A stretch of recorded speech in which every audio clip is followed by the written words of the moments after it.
and welcome to the Doe Show for Canada's Drag Race Season 1 Episode 7 Review.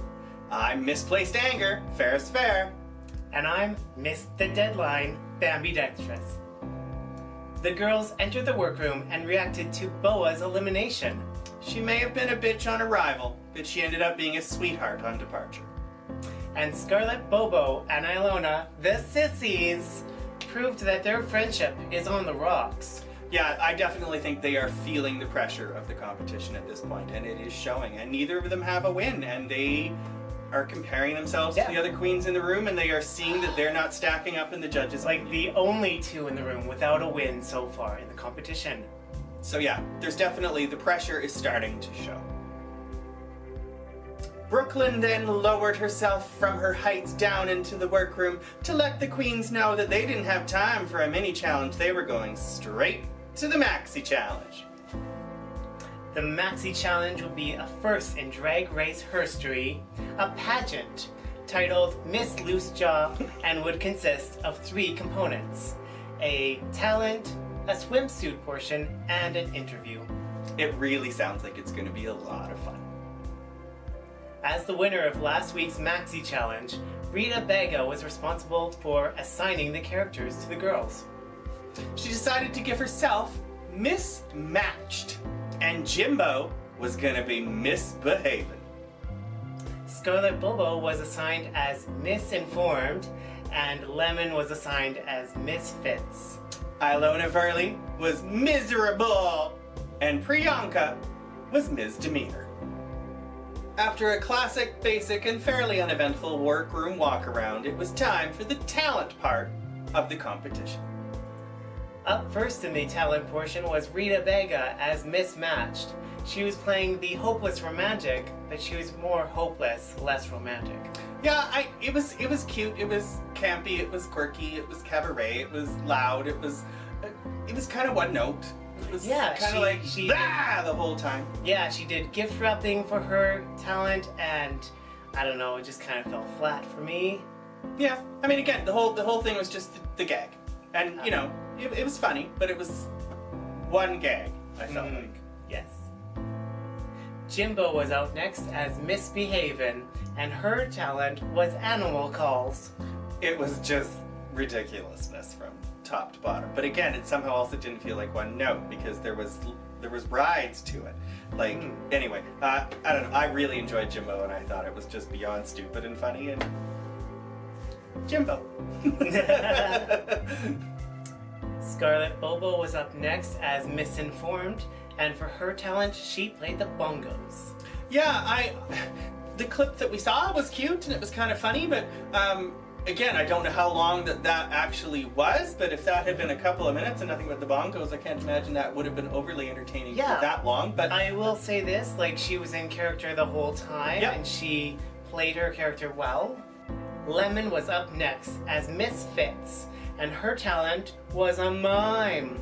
Yeah, Lemon continues to impress me and often thinks outside the box. And again, this one paid off. And the bits that we saw looked cute, but as one of the judges commented later, my favorite part was also when they were walking off the stage and like banged their head on someone. It was so well done. So well done. So yeah, definitely a highlight from this for me was Lemon.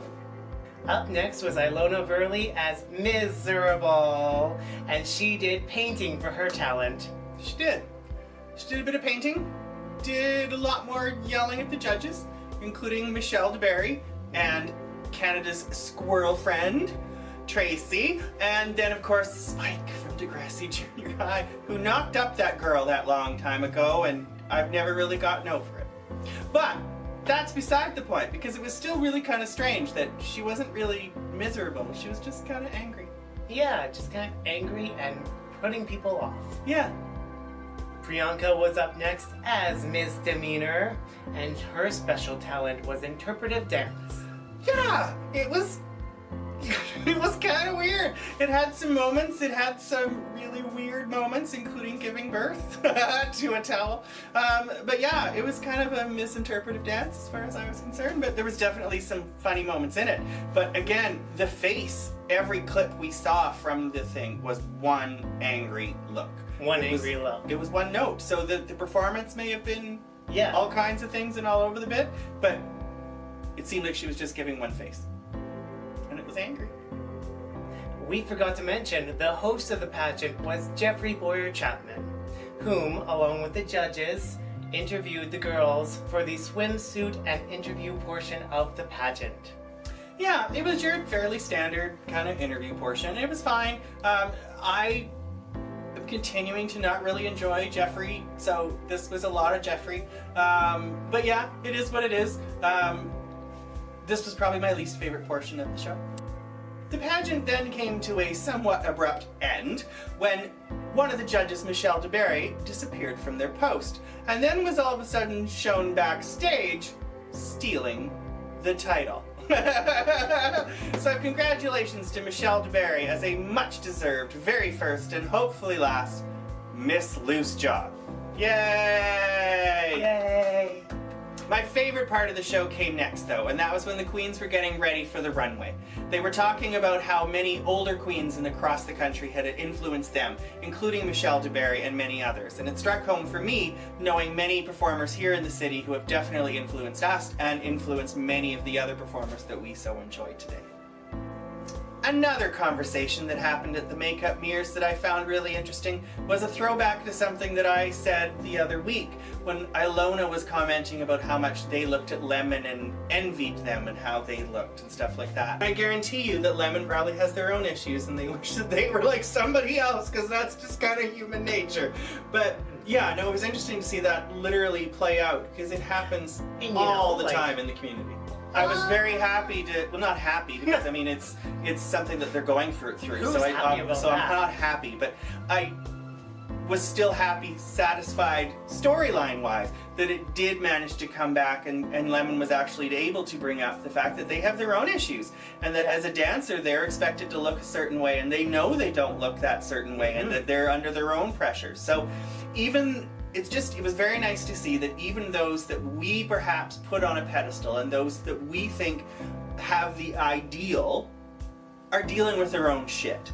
So it's just a nice reminder that be happy with what you got, be satisfied with what you got, and just try to improve yourself, sure, but don't beat yourself up and think that someone else has a better life because they look a certain way.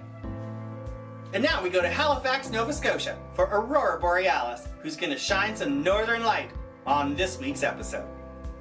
Hi, I'm Aurora Borealis, and we are talking about episode 7 of Canada's Drag Race. Now, there's a lot to cover. Of course, they had their little Canada-isms with the loose jaw pageant, and I really liked that they threw in some things like, yeah, it's a small town pageant, you know, and a Legion, which are really, honestly, the best pageants to be in and to win, because they make you feel so good that you ended up winning it, when, like, you know it's a small ass pageant, but it doesn't matter because you won it out of everybody else.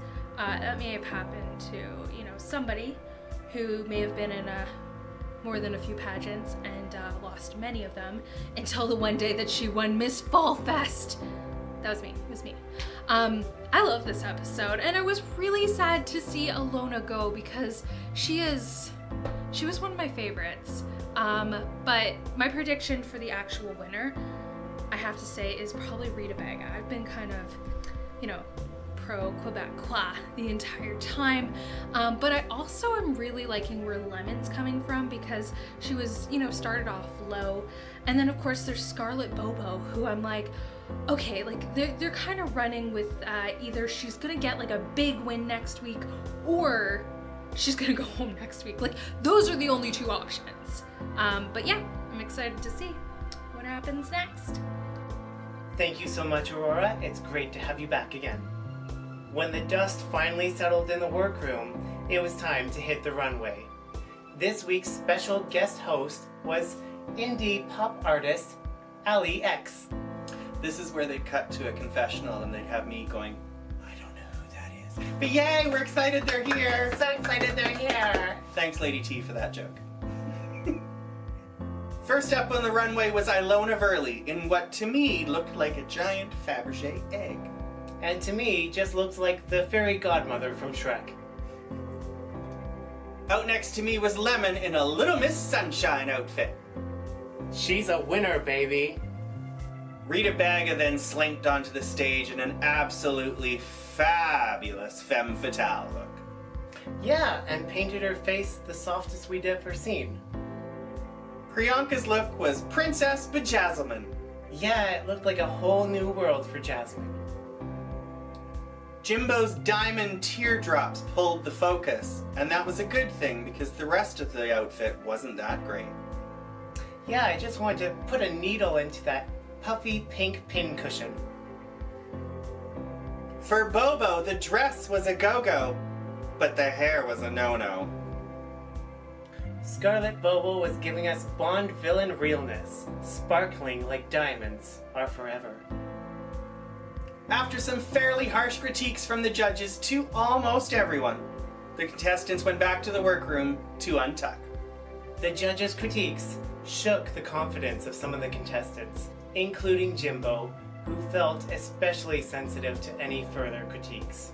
Yeah, he was definitely wounded before he'd even walked into the workroom. And I've seen some arguments from people saying that Jimbo had gone too far in his critiques and stuff like that. And I'm sure that Jimbo did not look back and watch that episode proudly of that moment. But in my mind, the question is, why did Rita have to say that? Everyone in the room was already feeling not great. And to me, there was no reason to say that. And I get that Rita is a mother hen and has lots of younger performers around her and is used to probably critiquing them a little bit and trying to give them a hand in that way. But Jimbo is a peer, and I don't think that in that moment, Jimbo was definitely not ready to hear anything else. So yes, it made for some great TV, but yeah, no, to me that was just it was a very real moment between some people that were under a lot of pressure. That same pressure is also continuing to hit Bobo and Ilona, and the sissy fraction is continuing to explode. They are not getting along, and it's really too bad that they are both allowing the pressures of the competition to get to them. Sissy Fisher. Back on the runway, the judges let Bobo know that they still see her, but they have decided yet again to give the win to Lemon. Bobo was not happy. Lemon clearly deserved this. She was on top this week, so as much as I really do want to see a Scarlet Bobo win, I felt like the right call was made for this week. Scarlet headed to the back of the stage where Jimbo and Rita quickly joined her in the safe zone, which meant that we had Priyanka versus Ilona in the lip sync for your life.